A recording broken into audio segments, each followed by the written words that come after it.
No vídeo de hoje, a protagonista, ela, a arbitragem e a derrota do Santos pro Ceará. Rapaziada, vai ser na calculadora, no drama até o último jogo. Rapaziada, like no vídeo, se inscreve, ativa o sininho, vem com a gente rumo a 440 mil inscritos. Boa semana, boa segunda-feira pra todo mundo.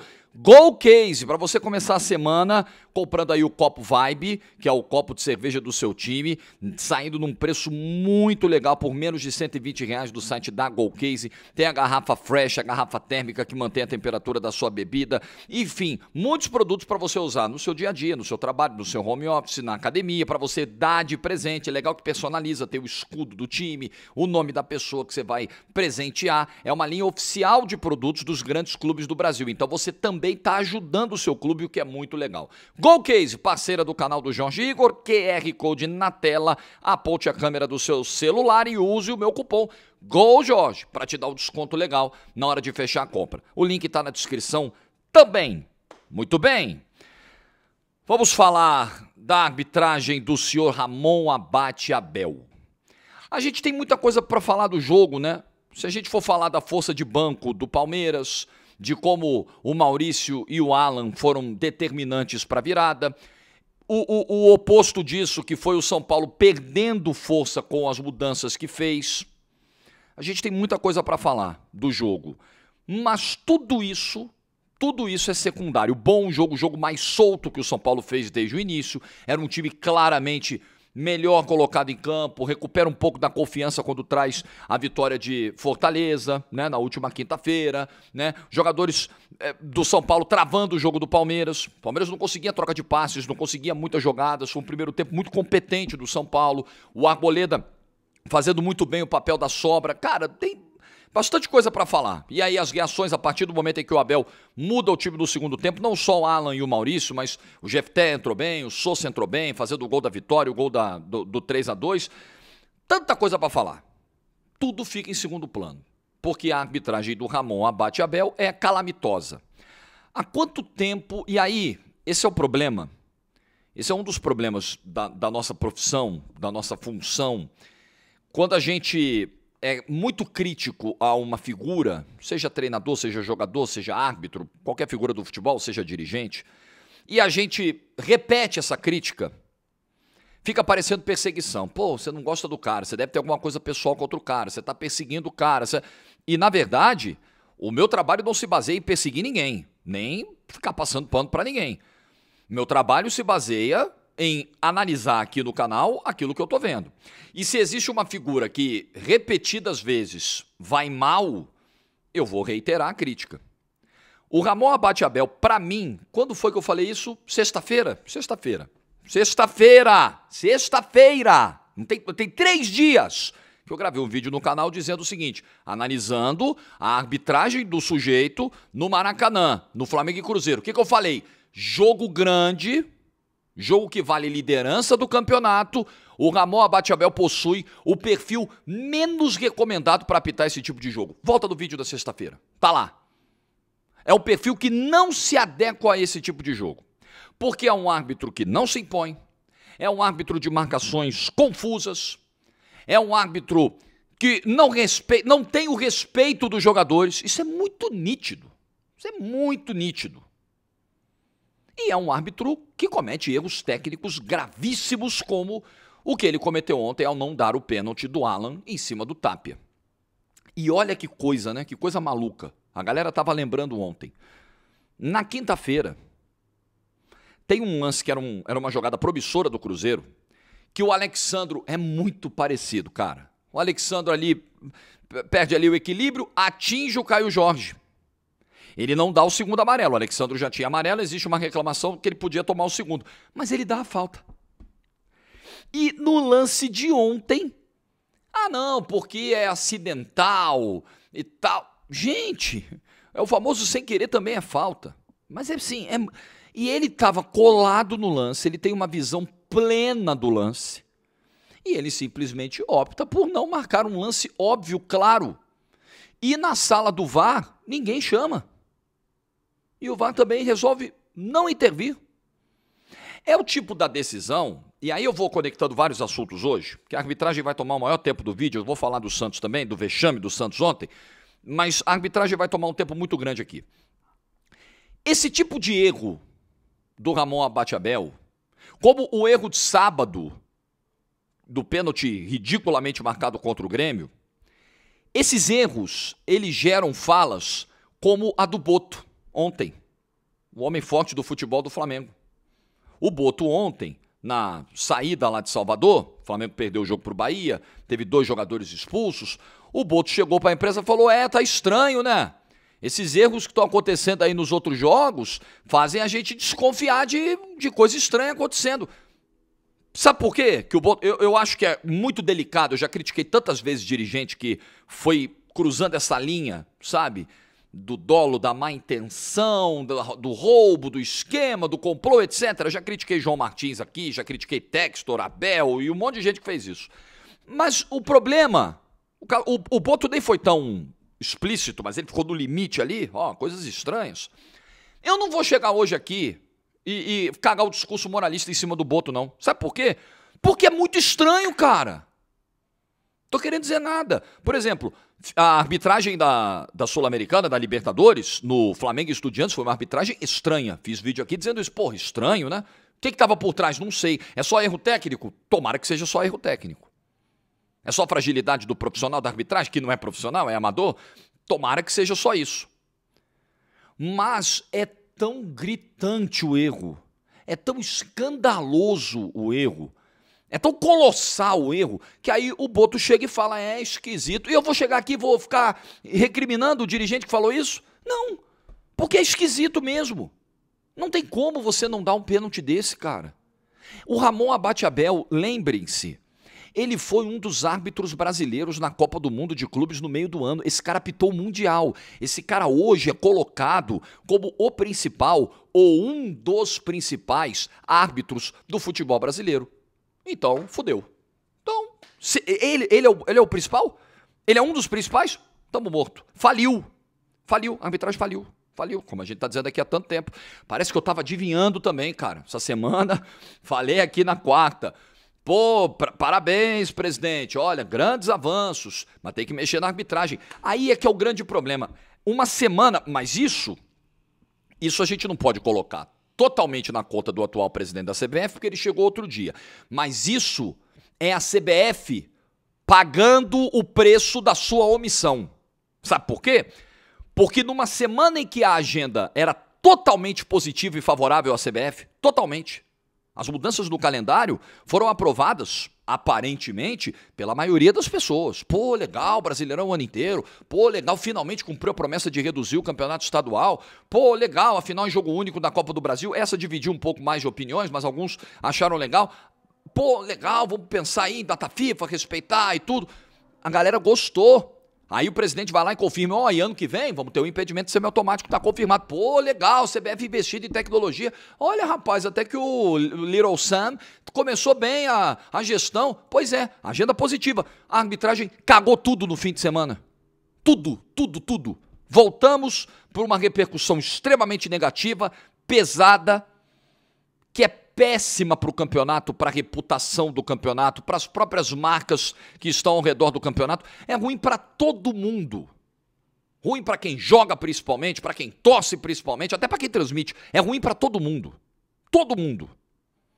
Então o que aconteceu ontem é uma barbaridade, cara. O cara não dá um pênalti como aquele, é uma barbaridade, um absurdo. É caso de geladeira, né? Mas parece que o Ramon Abate-Abel tem bastante moral. No momento que eu tô gravando o vídeo, não tenho notícia de nada, se foi punido, se foi afastado, se não foi.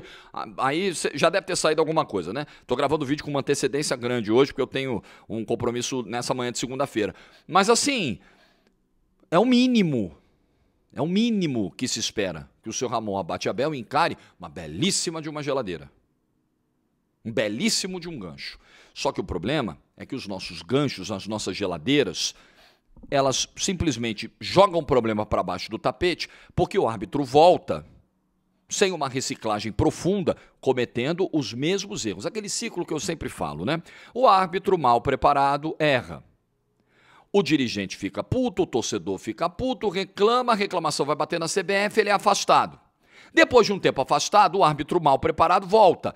Erra, o torcedor fica puto, o dirigente fica puto, vai bater na CBF, ele é afastado. Depois de um tempo, o árbitro mal preparado volta. Erra, o torcedor fica puto, o dirigente fica puto, vai bater na CBF, ele é afastado de novo, volta. Esse é o nosso ciclo.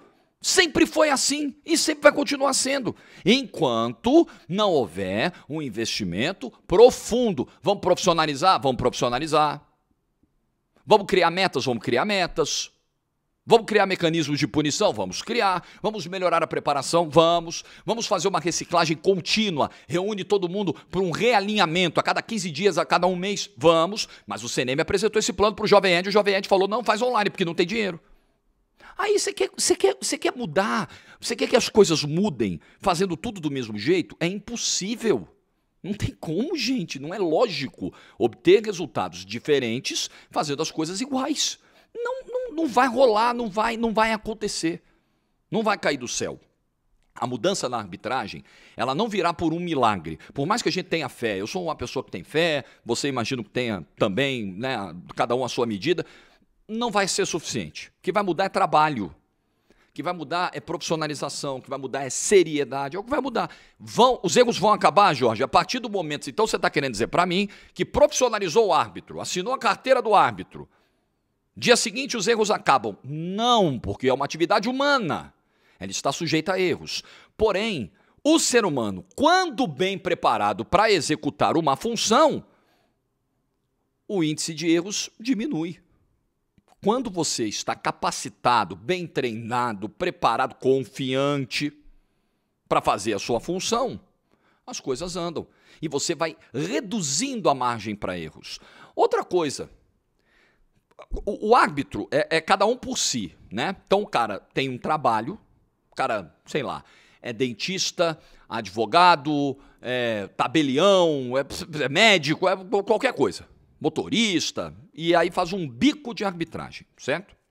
Então, esse cara, ele não vive 24 horas do futebol. Eu vivo 24 horas do futebol, 24 horas, 7 dias por semana.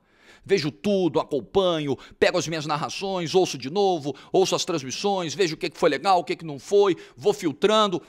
Eu vivo disso. Vejo jogos, vejo arbitragem, ouço os meus colegas, o que eles pensam, vai formando a minha opinião, ouvindo várias opiniões, porque eu vivo disso. O Ramon Abate-Abel, eu não sei qual é a profissão dele, mas vamos imaginar que ele seja, sei lá, professor, vai. Hoje, segunda-feira, no dia seguinte, há um erro grave, um dos mais graves do campeonato, quando ele deveria estar mergulhado no entendimento do erro que ele cometeu, para que não se repita, ele está dando aula, dando um exemplo, tá? Eu não sei se ele é professor, ele está lá no outro trabalho dele. Numa segunda-feira, pós-jogo, pós um erro grave, onde o aspecto psicológico também precisa ser cuidado, porque o cara vai ver que errou, né? Puta, errei, cometi um erro grave, aí pesa a consciência, aí vem crítica, vem chuva de crítica, a imprensa descendo o pau, a rede social, não sei se os caras veem, a maioria vê, ninguém, né? Poucos são os que resistem e não veem nada. Aí, precisa de um profissional de psicologia para orientar esse cara. Tem? Alguns talvez nem tenham. Os que tiverem é por conta própria. Porque não existe um departamento estruturado, os caras não são profissionais, não tem como a CBF pagar um psicólogo, uma equipe de psicologia para a arbitragem brasileira. Não tem, os caras é cada um por si. Pega o teu cachê aí e dá teu jeito. Pega os teus 2 mil, 5 mil, 7 mil por jogo e dá teu jeito aí. Paga o teu psicólogo, paga a tua preparação física, dá teu jeito. Tá errado. Tá errado. É o ponto do vídeo de ontem. Não dá pra gente chegar aqui num negócio que é bilionário. Vídeo de ontem sobre o erro do Red Bull Bragantino e Grêmio. Vou repetir o discurso do domingo, tá? Não dá pra gente chegar aqui e ficar cobrando. Nossa, o jogador precisa ter uma conduta profissional. O jogador é profissional. O dirigente, essa história de dirigente amador ficou para trás. O dirigente tem que ser profissional, remunerado, capacitado, treinador. Não, a gente fica aqui atirando pedra do Renato Gaúcho, né? Porque o Renato Gaúcho não estuda, não se prepara, não valoriza a preparação. Não, o treinador tem que se atualizar, tem que fazer o curso da FIFA, da UEFA, da Conmebol, da CONCACAF, da Oceania, do raio que o pata. Ele tem que estudar, que isso, exigência cada vez mais alta. E os árbitros não.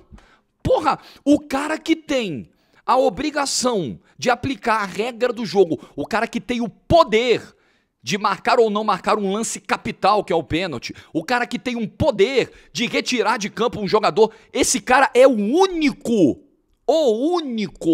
que não vai ser, do qual não se exigirá profissionalismo, uma estrutura profissional. Ah não, o árbitro é amador, é assim mesmo, sempre foi assim. Tá errado, estamos jogando dinheiro fora. Porque vamos lá, vai gastar uma grana no semiautomático pro ano que vem, né? Vai gastar, dinheirão, puta investimento. Mas o impedimento semiautomático, ele não resolve o erro de ontem. Uma não marcação de pênalti calamitosa como a de ontem. Não adianta, o semiautomático não vai resolver isso aí. Aí você vai continuar tendo árbitros ruins. Aí é o problema. Você vai trazer uma nova ferramenta. É porque essa não vai depender necessariamente de uma operação humana, né? É semiautomático. Pá! A máquina vai mostrar e acabou. Mas você vai trazer uma nova ferramenta que corre o risco de também ficar descredibilizada porque o entorno, porque os fatores humanos da arbitragem integram o nível da arbitragem. Eu vejo gente dizer, porra, o VAR não trouxe nada de bom pro futebol. Tem gente que fala assim, o VAR piorou. Não, gente, pelo amor de Deus, o VAR não piorou nada. O VAR só escancarou como eles são ruins. Como os que operam são ruins. Eu dei um exemplo ontem no pós-jogo da GTV. Meu amigo, se alguém chega para mim, um bilionário, sei lá, um Elon Musk da vida, e fala, Jorge, eu vou te dar um avião de presente para você viajar para onde você quiser. Presente, pra você pegar a sua família, fim de semana e pá, desbravar o mundo. Presente, não vai pagar nada, eu tô te dando. Tá bom, aí eu vou virar para ele e vou falar, o piloto vem junto? Porque não adianta você me dar um avião, porque eu não sei pilotar. Ele não vai sair do chão. Beleza, obrigado, mas ele vai ficar parado lá, porque eu não sei operar. É a mesma coisa o VAR. Você entregou o VAR pros caras, botou no peito dos caras e falou assim, se vira aí. Árbitros que já eram muito mal preparados e que continuam sendo. Aí você largou uma tecnologia do nada pra eles. Deu no que deu. Aí as pessoas, o VAR não presta. O VAR veio pra atrapalhar. Não. O problema não é o VAR. Não é o VAR que atrapalha, né? Sabe a história do mal... que até o atrapalha, é o ditado que pode ficar pro VAR. Aí a galera vai começar a vilanizar a ferramenta vira o crime. Não, gente, pelo amor de Deus, vocês estão tirando o sofá da sala. Chegou em casa, tua mulher tá sentada no sofá te traindo, o problema é o sofá, joga o sofá fora, vem cá, meu amor. É isso que vocês estão fazendo quando dizem que o VAR não serve. Pelo amor de Deus, o VAR serve, o VAR é muito útil, o VAR é uma revolução. Só que a gente não tá pronto. Simples assim, a gente não tá pronto para usar, a gente não sabe. A gente não sabe. E a gente não tem o mínimo de critério. Tem rodada que o árbitro de vídeo do Brasil interfere em tudo. Tudo que é lance. Se o treinador espirrar na beira do campo, ele chama o árbitro para uma revisão. Aí na rodada seguinte, o VAR fala assim, eu vou vestir hoje a skin, vou usar a skin Premier League e não vou intervir em momento nenhum. Nem mesmo em momentos em que eu deva intervir. Mas tudo bem, hoje eu tô na skin Premier League, não vou. É pra você pirar, é pra você ficar maluco. Aí na quarta é de um jeito, no domingo é do outro. Não tem como, gente. Então eu tô aqui, 18 minutos chorando pitanga no vídeo. Ladainha velha. Ramon Abate-Abel, quantas vezes já falei desse cara aqui? Esse cara é um horror de árbitro, Eu falava isso lá no de placa, o Jorge tá perseguindo o Ramon Abate-Abel. Os caras dão risada. Uma vez eu fui falar do Ramon, no de Sola 10, eu não aguentei, falei do Ramon Abate-Abel, tinha nada a ver. Porque eu tinha visto um jogo dele na noite anterior, eu tava horrorizado. E não mudou nada, ele continua péssimo, fraquíssimo. E apitando jogo grande. E apitando Flamengo e Cruzeiro na quinta, São Paulo e Palmeiras no domingo. Ele tem muita moral com a comissão de arbitragem da CBF. Não é possível. Não é possível. A comissão de arbitragem tá vendo uma coisa que a gente não tá vendo, então. A gente não tá vendo. Enfim, escandalosa a não marcação do pênalti. Agora, só para fazer um ponto aqui. São duas coisas marcantes no jogo de ontem. A arbitragem é o fator principal. Porque se o São Paulo faz 3-0, talvez o Palmeiras não tivesse força para voltar para o jogo. Jorge, e se? E se fizesse? E se fizesse 3-0, será que o Palmeiras teria? E se batesse o pênalti e perdesse? É tudo e se. Mas convenhamos, numa cobrança de pênalti, a probabilidade maior é de acerto. E Numa abertura de placar de 3-0 no segundo tempo, a probabilidade maior é que o time que abriu 3-0 consiga sustentar a vitória, né? Sejamos lógicos. Não é tão simples assim, não é tão corriqueiro assim um time buscar um 3-3. Tá? Então, a arbitragem é o fator central. Ok? Ok. Mas existiu ontem um outro fator relevante, forte, que foi o fator resiliência do Palmeiras. É uma equipe acostumada a buscar resultados improváveis. E muito disso se dá pelo trabalho feito por Abel Ferreira desde que chegou ao Palmeiras em 2020. Então, a arbitragem tem um peso grande do jogo? Tem um peso não é grande não, determinante do jogo. Ok? Ok. Mas o Palmeiras, apesar da questão da arbitragem, é uma equipe altamente capacitada para buscar resultados assim. Ninguém compete no futebol brasileiro de 2020 para cá como o Palmeiras. Isso é análise. Eu não sou palmeirense, não é torcida, isso é análise. Ninguém foi buscar tantos resultados, ninguém foi buscar uma virada no Campeonato Brasileiro como em 2023, como o Palmeiras fez. Ninguém, de 2020 para cá, desde que o Abel pisou aqui, ninguém. Então esse também foi um fator do jogo de ontem. Puxado, é um fator secundário, puxado pelo fator principal, que é a arbitragem. Porque se fica 3-0, talvez o Palmeiras não conseguisse. Mas ficou 2-0, a arbitragem errou, ele fez o jogo dele e fez os 3 gols. Ele fez 2 gols em 4 minutos. O intervalo do primeiro para o segundo gol, em 4 minutos. Então, uma coisa não exclui a outra. Não é questão de tirar mérito, não é questão de ofuscar, não é questão de enaltecer erro. A gente precisa separar as coisas. Força competitiva, o Palmeiras tem. Resultado para a história, para o palmeirense, para o campeonato, ele é um resultado, sim, com contornos épicos. O Palmeiras assumiu a liderança do campeonato, gente. O Palmeiras, nesse jogo, além de conseguir uma virada que parecia pouquíssimo provável, buscada em pouco tempo, ele vira líder do campeonato, porque o Flamengo perdeu. E ele ultrapassou o Flamengo no número de vitórias. Então é claro que, do ponto de vista palmeirense, o resultado é épico. Mas a gente olha o jogo por todos os aspectos. A nossa análise é abrangente. Então a gente vai olhar esse aspecto, mas vai olhar, caramba, teve uma arbitragem aqui que foi o fator principal. Dito isso, deixa eu passar para a análise do Santos, que vai ser rápida.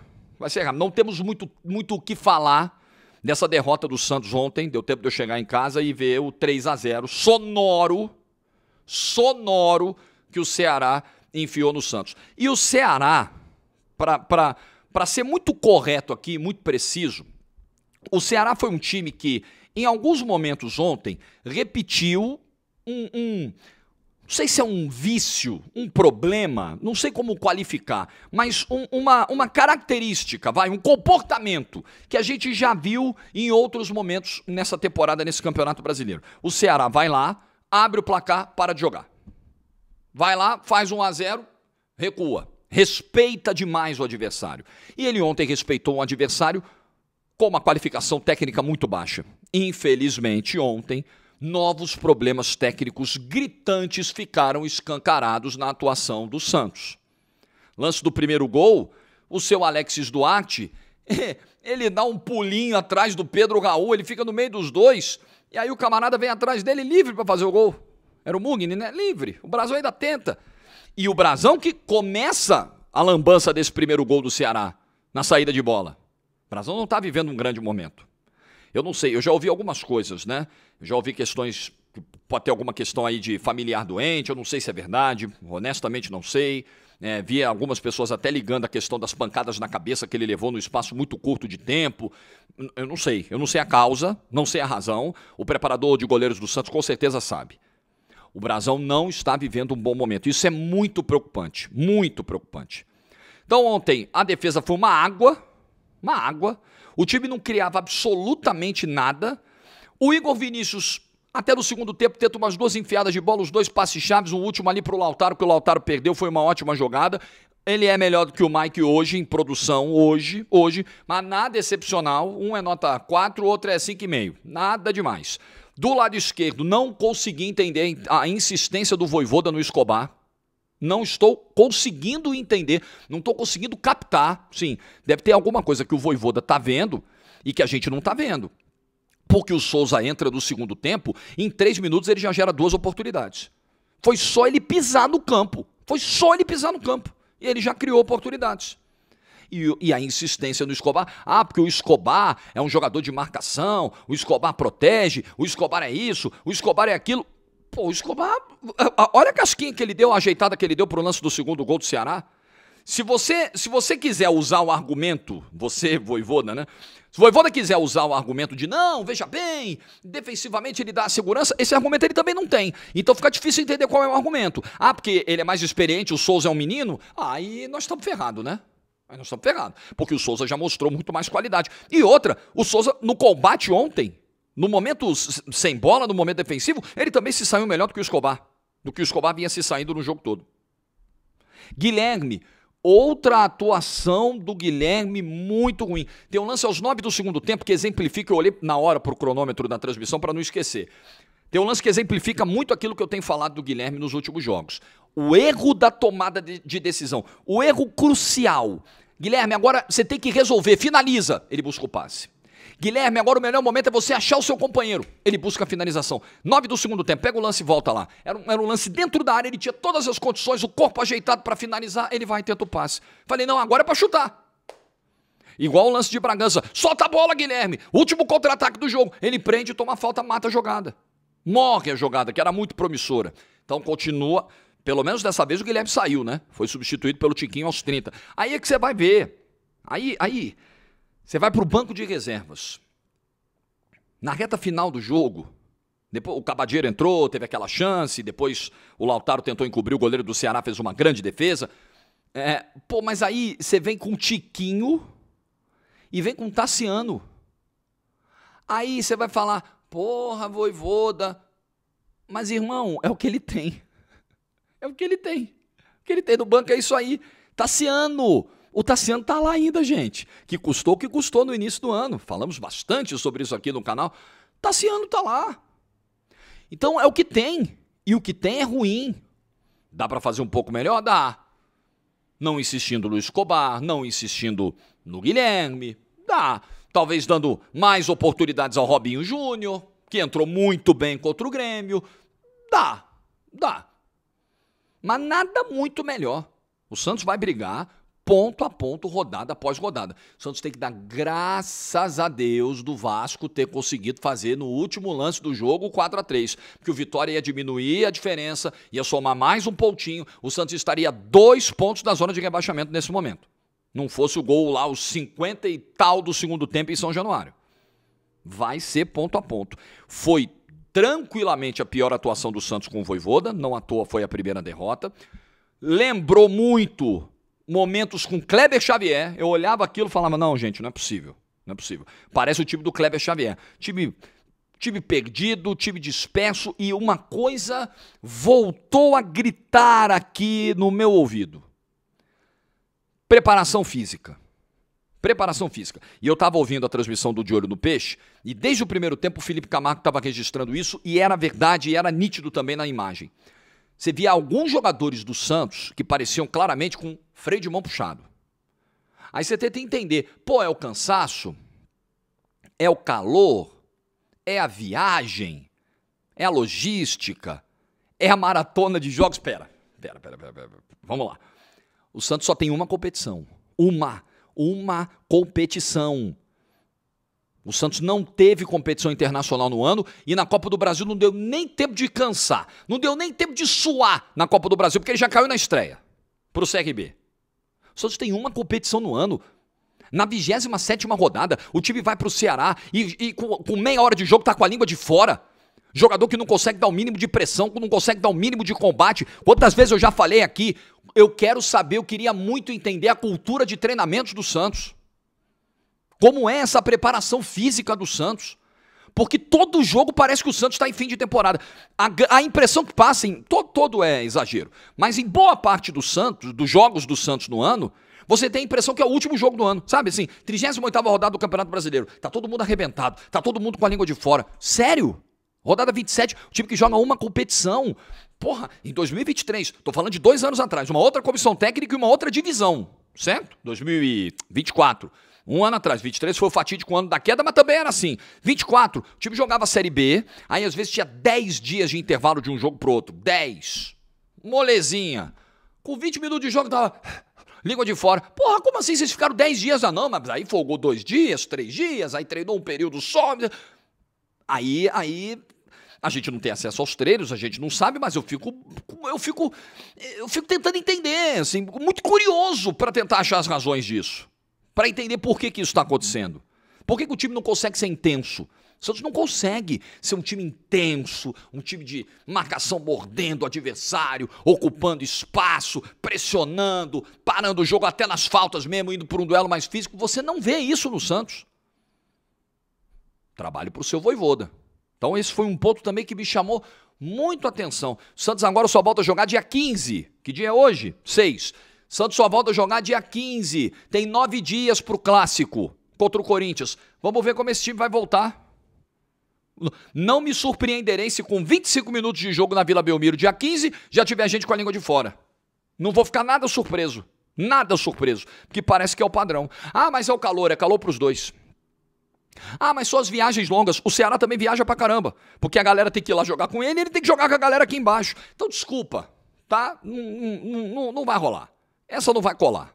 O que tivemos ontem foi uma atuação horrorosa do Santos. Lembrou os tempos de Kleber Xavier, de deixar o torcedor apavorado. É pra ficar mesmo apavorado. Eu não estava, tá? Já fiz outros vídeos aqui num tom muito mais otimista. Falou, pô, gente, acho que não vai cair. Não estou esperando uma posição muito alta na tabela, mas acho que, beleza, vai escapar, vai dar certo. Já não consigo te dar essa segurança toda. Não consigo te repetir essa afirmação. Sinceramente, não consigo. Acho que vai ser na rodada após rodada. Acho que vai ser no ponto a ponto. Vai ter confronto agora contra o Vitória também. Outro confronto direto. Talvez a distância quando eles se enfrentem esteja até num patamar menor. Vai ser no ponto a ponto. É uma loucura o que vive o Santos Futebol Clube. É um grande risco institucional você ficar nessa de sobe e cai, sobe e briga para não cair, sobe e termina em 16º e livra na última rodada. Não dá. Não dá para o Santos continuar, né, nesse ciclo que parece sem fim, que parece, sabe, assim, interminável. E os erros, quando você comete na montagem do elenco e no planejamento, estão cobrando preço. Né? Quando você contrata o Tiquinho Soares ignorando todo 2024 e o segundo semestre de 2023 que ele fez, o preço está aí. O preço está aí. Então é incompetência. Até vejo alguns colegas, pô, gente, sei lá, o time tá zicado. Parece que o problema, pô, tem que uma rezadeira ou uma benzedeira. Tudo bem, a galera pode acreditar no que eu quiser. Eu acredito que é tudo fruto de incompetência, só isso.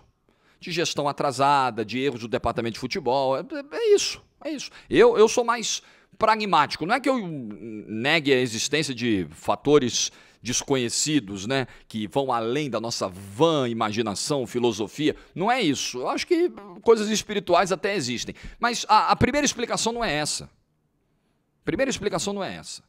A explicação é que o Santos erra muito na condução da sua rotina de futebol. O Santos é um clube que erra demais. Ninguém tem errado tanto dos grandes, tá?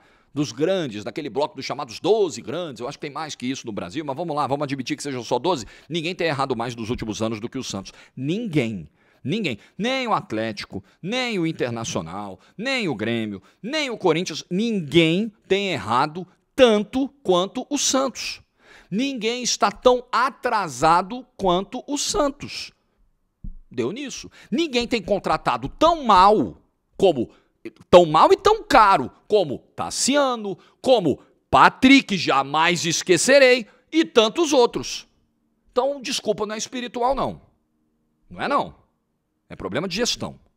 O que você pensa? Deixa a opinião nos comentários. Boa semana para todo mundo. Like do vídeo se você ficou até o final. Juízo e tchau.